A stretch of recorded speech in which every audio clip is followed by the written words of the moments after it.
Alrighty, so today we're going to look at the free CCL game that happened yesterday, which coincidentally all free MLS team was involved in all free CCL game that happened yesterday as part of round of 16 of the second leg. And what's kind of interesting about the CCL game is that of the MLS team that lost their second leg, they still were able to move on into the next round. And of the only team that did not lose their second leg from yesterday's action, they got eliminated in the round of 16. But I guess that's what happened when you have these two MLS teams having gigantic lead heading into the second leg, and it was going to take something monumentally collapse for them to not move on into the quarterfinal. And that's kind of the case for the Vancouver Whitecaps coming into the second leg affair against Real Espana with a 5-0 lead, and that, even though they lost this one, the aggregate score was still kind of one-sided. Although I will also say that this was kind of a matchup where defense decided to only show up for 60 minutes in this one. Well, I think that's just pretty much putting it kindly, because I thought defense at times were optional, and in the last 30 minutes of this game, defense basically decided to not show up or not even think about playing in this game whatsoever, because it was a goal fest in the last 30 minutes of this game. So in the first half, Hassel would deny Montes from close range before Vite struck the post from close, as I thought it was a back and forth game early with both of these teams getting chances to get the opener. Arzu then pulls it wide from close range before Vite's shot was blocked off the line. But it actually fell kindly to Cordova, or actually, I'm sorry, it wasn't blocked off the line. It was blocked off the wall on this free kick, but it fell kindly to Cordova, who tried to stab one in, and then it was clear off the line. But as the half goes along, I thought Real Espana started to control this game, and they started to get more chances to push for the opener, and they almost did right on the stroke of halftime if it wasn't for Thomas Hassel robbing Reyes of a volley from close range. Yeah, this is a game where, I thought Hassel had a chance to show that, maybe he could get himself back in at least some sort of conversation back in the number one spot, though I do think in the foreseeable future it's still going to be Takaoka that's going to be the starting goalkeeper for this Whitecaps team. But that being said, heading into the second half, with the score scoreless, despite there was chances for both of these teams, Berhalter had a chance in the 58th minute as he was trying to sneak a free kick in the near post and kind of almost caught that Real Espana goalkeeper cheating a little bit too much, but he missed that one wide. But then in the 66th minute, Vancouver takes the lead. It's Brian White scoring from Javane Brown to make it 1-0 in favor of the Whitecaps. The lead did not last long, though, because literally from the kickoff, Montes was able to score here. Well, not exactly from the kickoff. I mean, Vancouver did give up a set piece from the kickoff, and that, they were made to pay with Montes putting that one in. It was not great set piece defending for the Whitecaps, and that was kind of the theme for them for the rest of the game, because they just did not know how to defend set pieces for the rest of the one. But in the 75th minute, Real Espana will make it 2-1 as Rocco will score from Benitez to make it 2-1 in favor of Real Espana. Once again, set piece defending was a problem for the Whitecaps, this time from the corner where Rocco basically outjumped his man, and that of course gives Real Espana a 2-1 lead. But the Whitecaps did equalize in the 84th minute, and it's the youngster Simon Betcher scoring from Berhalter to tie the game up at 2 apiece, and I feel like the goalkeeper should have done better in that. I mean, Betcher had a very tight angle. If you're a goalkeeper, you'll be very disappointed if you get beat that easily in a very tight angle like that. But nevertheless, the game was tied up again at 2 apiece. Hassel then denied Gorkian on the header, but then in the 86th minute, Montes scored again. This time he scored from Benitez again to make it 3-2 in favor of Real Espana. Again, it came from the set piece, and this is also kind of where I wrote defending seems to not be a thing, especially on the set piece for the Vancouver Whitecaps, because they just cannot defend a set piece in the last 30 minutes of this game. But like I said, thankfully with the way that they had a 5-0 lead heading into this one, even the 3-2 loss still mean that the aggregate score is pretty big. In fact, I actually didn't even put the aggregate score in this one. The final aggregate score was like 7-3 in favor of the Vancouver Whitecaps. But the shots in this one, it's actually backwards. It's actually Vancouver that only had 14 shots compared to 23. So let me just switch this, because I wrote this backwards when I did this. But yeah, it was actually Real Espana out shooting the Whitecaps 23-14. They had 11 shots on goal with the 7 that the Whitecaps had, 4 shots off target with the 7 that Real Espana has. 5 shots that was blocked compared to 3 that the Whitecaps had, and possession-wise, Real Espana had more of the possession, 65% possession compared to 35% possession that the Whitecaps has in this game. But overall, while this was kind of an entertaining game for both of these teams, I don't think either of these head coaches is going to be happy with defending, and especially Vanni Sartini. He will definitely be a little bit disappointed, especially of how his team defended in the last 30 minutes, where set-piece defending was a huge issue, and that's going to be something that they need to fix. I mean, it's been kind of an issue for this team in the beginning of the season, and it was definitely the case in this one too. But that being said, moving on into the next one, and now we get to the game where an MLS team did not lose their second leg CCL matchup, but unfortunately they did lose because of the way that they did give up a goal to Tigres, and that Tigres is able to win the away goal rule because of it. And I'm not gonna lie, there's a reason why UEFA and pretty much the rest of the Confederation got rid of the away goal rule. It's something that is just completely outdated, and it's just something that kind of drawn its meaning, and I feel like CONCACAF should do the same thing here, because I feel very disappointed the fact that yes, Tigres were the better team in this one for most part, and they probably should have got the win in this one, but just the way that Orlando City fought very hard, and Pedro Galese once again doing his best Andre Blake impression in this one, just notifying Tigres as long as possible. I feel like Orlando City would have at least got a shot of taking this to a PK shootout, and I would even think that they even have a shot to win that PK shootout with how good Pedro Galese was throughout the game. But speaking of which, Galese then first denied Quinones from long range before he denied Gorian on the free kick, as Tigres was on the front foot and looking for the opening goal. Galese would then rob Ibanez, but it did fall lead to Gorian, who hits this one into the side netting, and like I said, Galese picked up where he left off. I mean, El Pulpo, he was just a wall in the first leg. He was not allowing anything to get past his net, and it seems like that was kind of the case again. He was standing on his heads to keep this at 0-0.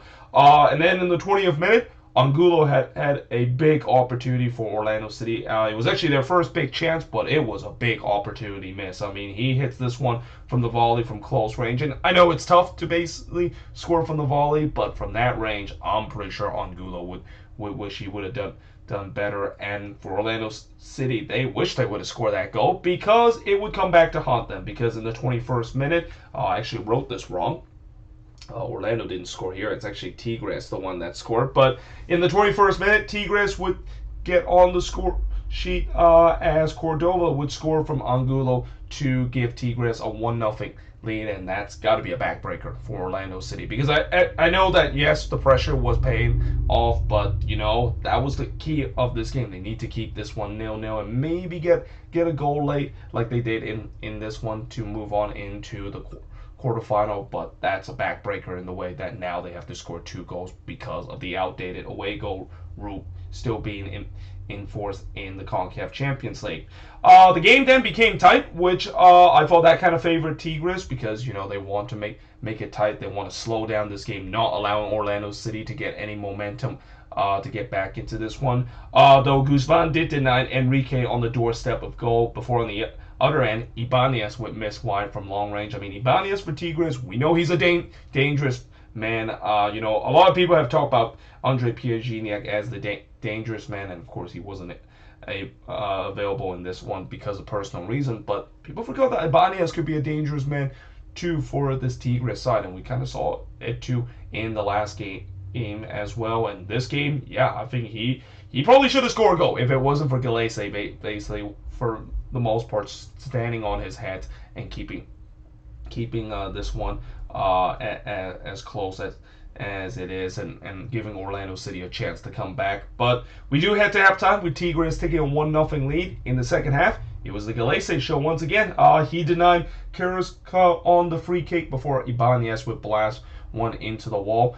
Tigres once again on the front foot and was looking for another away goal. Galese would then deny Ibanez as he was in on goal before he denies Ibanez again, this time from close range. And again, Galese is the only reason why this is still 1-0. I mean, Orlando, they got to wake up. Like, this is not going to do it for them if they want to try to come from behind and score those 2 goals to move on into the next round because of the fact that they're on the back foot. And it's also not to mention the fact that this is also where, as much as Tigres had some opportunity, they also started to kind of time waste a little bit, as you can see with a lot of Liga MX's team whenever they gets to a point where, it's time for the shithousery. It's time to time waste so that we can walk away with a 1-0 win. Though, that being said, Torres did hit one right to Guzman before Galese would rob Quiones from a point-blank effort.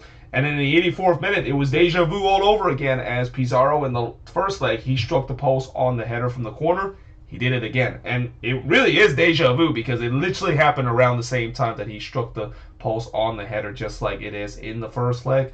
But in the 89th minute, Guzman did tip Forensen free kick over. But then in the 90th minute, Orlando finally got that goal to set this up for a grandstand finish. And it's Ajankara that scores the goal to tie the game up at 1 apiece. And this was a special goal from Ajankara. I mean, this is the thing about Ajankara. He's a guy that has been able to score the spectacular goal, or able to at times show that he can be a clinical finisher.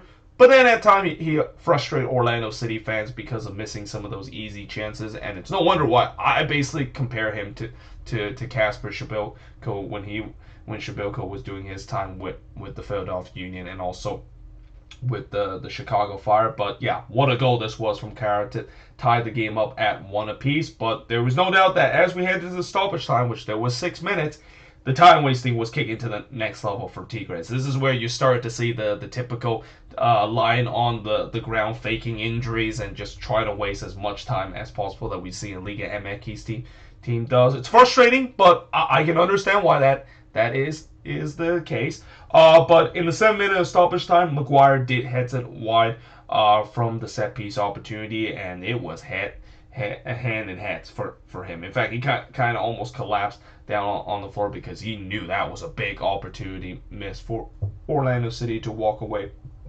with a dramatic winner to move on into the quarterfinal. But as the full-time whistle was blown, you can see there was definitely frustration that was boiling between both of these teams. And this is not a big surprise. Anytime we have an MLS versus Liga MX kind of showdown in CCL, you know there's going to be some frustration that's going to boil over, and there's going to be some pushing and shoving, and there was. I mean, there was definitely a lot of pushing and shoving. Somebody also got a red card that I'm not sure who exactly was, but nevertheless, in the end, despite the fact that Orlando, they did drew once again against Tigres, giving up that away goal was costly for them, as Tigres is able to move on because of the away goal rule.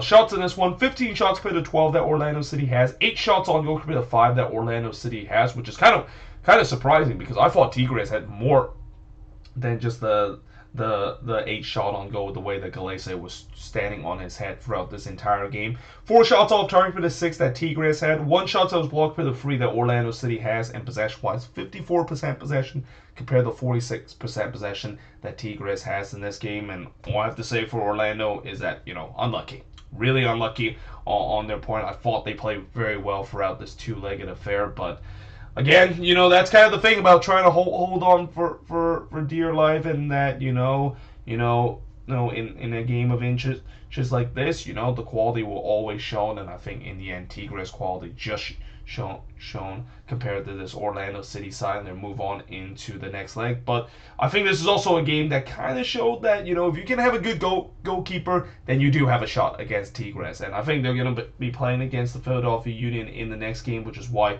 the Union are praying that Andre Blake will be ready before the first leg begins, because they desperately need him. He's going to be another guy that I think could stand on his heads to keep this Tigres team at bay, just like what we saw with Pedro Galese in this one. But yeah, like I said, there's a reason why Tigres is going to be a team that can go deep in this tournament and can be a pain for MLS team, and I think this is just a good example. If they just, even when they're not playing at their best, they still find a way to grind out, resort, and get to the next round. And this is also why I've said that this year, in terms of MLS team winning CCL, there's a high possibility, but it's all has to come if one of those can beat the almighty Tigres, and a team that has just been an absolute killer for MLS team for the past couple of years, maybe even for the last decade, with the way that they've been dominating this competition, and really in terms of Liga MX for the past decade or so. But that being said, moving on into the last game of yesterday's CCL action is LAFC versus Alajuelense, and this was a typical game for LAFC that kind of reminiscent the problem that they had in 2021, which is the team that despite how they dominate their opponent and had many chances, they're still unable to get the win. And I would also like to say that this was also a game for LAFC. Yeah, it kind of got a little hairy, especially with the way that Alajuelense actually went up 2-0 in this game, and the fact that all of a sudden it looked like LAFC was going to do what New England did just last year, choking a 3-0 lead in the first leg. Although this one would be even worse because of the way that they were playing at home, but thankfully they were able to find that clinical finishing late in this one to score the one goal to really just be enough for them to move on into the next round. But early on, 10 seconds in, Vela delivered a dangerous cross that was clear off the line.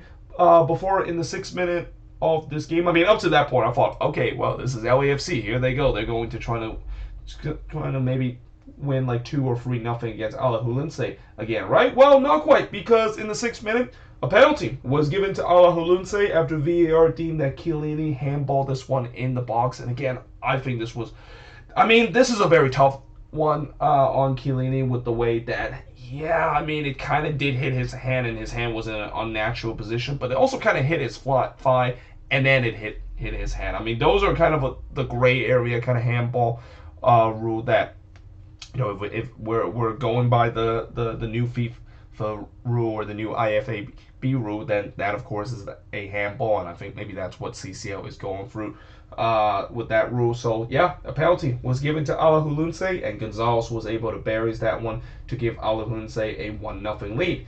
Though 7 minutes later, it almost was 1-1 if it wasn't for the post denying Long of his first goal for LAFC and the equalizer. But there was no doubt that LAFC was pressing again, this time looking for the equalizer. Buke would sky one into the stands before Vela completely mishit a first-time finish. That is something you do not see Carlos Vela do a lot, and that's definitely one that he would like to have back. Then Morea would deny Opoku in the near post before Cefuntes would fire one wide from long range. And again, it's been all LAFC, but the lack of finishing, just like what we kind of saw with this team back in 2021, is the reason why this is still just a 1-0 lead for Alajuelense, and you just maybe sense that maybe frustration is starting to brew in a little bit with the way that, despite they've been the more dominant team, they just aren't able to put one in. Valencia then pulls one wide from long range before Venegas would hit one right to McCarthy on a rare opportunity for Alajuelense. I mean, besides the penalty, LAFC pretty much have all the shots in this one. Then Morea would rob Buke from point blank effort. I mean, Morea, we know that in the last game in the first leg, he was definitely hung out to dry by that bad Alajuelense backline with the way that LAFC was just putting a ton of shot in, and he had to save those once again. But I thought in this game he was even better with the way that he was keeping most of them out. But despite the fact that LAFC had a lot of opportunity, we still had to have time with Alajuelense leading 1-0. And then in the second half, Alajuelense make it 2-0, and all of a sudden it's like for LAFC, because Suarez would score the second goal after for John McCarthy. This was not a great moment for him, and this is not the first time we've seen this before. We saw this happen in the first game that they had against the Timbers, where he in the first game he basically misjudged a cross, and then the Timbers basically capitalized. Here he basically allowed a juicy rebound, and when you allow a juicy rebound like that, you are going to for most time you're going to basically make to be pay, and that Suarez was there to pounce on that juicy rebound. It's 2-0 Alajuelense. The aggregate score is now at 3-2, and you can definitely sense now there is a lot of nervous energy inside Bank of California, BMO Stadium. I forgot that it's now called BMO Stadium. I mean, it's still called a stadium by a bank, but it's just a different bank that is. But yeah, there's definitely a lot of nervous energy inside BMO Stadium, because despite they've been the better team, they find themselves 2-0 down, and look like maybe is this one of those games where we're going to see a CONCACAF moment where an MLS team dominate, but they still somehow lose this game to a point where they just kind of choked away their advantage in the first leg. Then in the 57th minute, Vela would fire it wide from close range before Maria would deny Vela from close. Bawanga then missed wide from close range too. And again, it's this just one of those days for LAFC where no matter how many shots that they put, they just cannot quite find that clinical finishing, and it could come back to cost them too because of the way that are they going to get CONCACAF by allowing the third goal against the run of play against Alajuelense, and they almost did in the 71st minute. I mean, Suarez was looking to try to score his second, but he just missed wide in the back post off of a volley. Like, if that one went in, all of a sudden you can definitely sense that all the momentum is with Alajuelense, and that we might be seeing a similar collapse, if not even a greater collapse that we saw last year between the Refs and Pumas. But in the 77th minute, Chiellini would had a header that missed wide, which just kind of sums up LAFC. And up to that point, just cannot be able to find that clinical finishing. But the good news is they finally did in the 83rd minute, as Carlos Vela would finally put one in for LAFC, and you can definitely sense there was a huge sigh of relief inside BMO Stadium. It's gonna take a while for me to not say Bank of California Stadium. It's called BMO Stadium. Yeah, but yeah, it's a huge relief inside that stadium because yes, LAFC were dominating, but with the way how this game goes, you just kind of had a sense that Alajuelense was going to somehow find ways to get one, and all of a sudden the aggregate score was all tied up at 3 apiece. But thankfully for LAFC, it wasn't this time. And really, as the time winds down, they kind of just shut up shop. And I think it was the right choice for Steve Cherundolo, because there was really no need for them to get another goal. Like, they're already having a 2-goal advantage, and knowing what has happened in terms of the circumstances right now in this one, you do not want to allow Alajuelense another goal, and really now once again get themselves the belief that they can find a way to come back into this one. And they did a good job in terms of it, because they kind of seized this out relatively easy, and in the end, even with the 2-1 loss, they still able to move on into the next round with a 4-2 aggregate score. Shots in this one just tells you how dominant LAFC was. 26 shots compared to just 12 that Alajuelense had. 8 shots on goal for the 7 that Alajuelense has. 2 shots off target for the 12 that LAFC had. 6 shots that was blocked for the 3 that Alajuelense has. And possession-wise, 58% possession compared to 42% possession that Alajuelense has in this game. So yeah, for LAFC, they would definitely be happy with this result of moving on into the next round, but they will definitely know that they have to play much better, and especially their finishing has to be better in the foreseeable future, because as much as this is a team that is definitely one of the favorites to win this tournament alongside with Tigres, and it feels like they maybe are heading into a collision path again for a rematch of the 2020 CCL match. But I really think that they got to figure out their finishing. There's not going to be these kind of games where they get like 26 shots and they convert one of them. They need to be better in terms of their finishing, because as the tournament goes deeper, I think LAFC is going to face a more challenging opponent. Though I will say that the next opponent that they will face, depending on how you look, it could be still a challenge, because we get an all MLS matchup again. This time it's LAFC and the Vancouver Whitecaps, and as much as that seems like it's a matchup that heavily favors LAFC, mentioned before, Vancouver has caused problems for LAFC before, especially when LAFC is playing on the road against the Whitecaps. So I believe the Whitecaps does get the second leg affair, so there's going to be pressure for LAFC in that first leg to win that one big, because with them not doing very well against Vancouver whenever they play them at BC Place,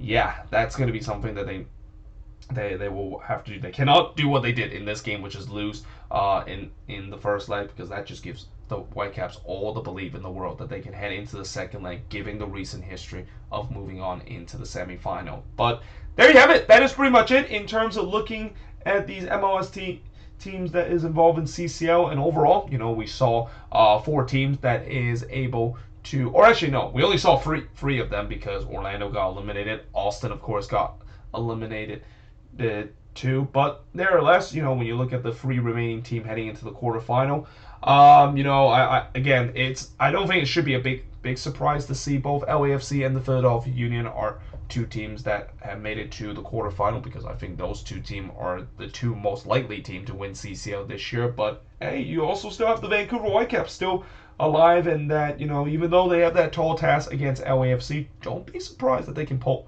off the upset and continue to represent the MLS flag in CCL. Now, overall, if the Whitecaps does win in the next round, this does not really kind of give MLS team a favorite in terms of winning the CCL competition, because the Whitecaps, this is a team that I've said before, they're probably the least likeliest team to win CCL this year, but still it would be a good feel-good story to see the Whitecaps, a team that nobody give them a shot, and now they could still find themselves moving on into the semifinal. But we'll see if that is the case as we heading into the quarterfinal that's going to be happening in April. But until then, hope you guys enjoyed this video. If you do, make sure you guys leave a like, smash the subscribe button, and yeah, I of course will see you guys next time.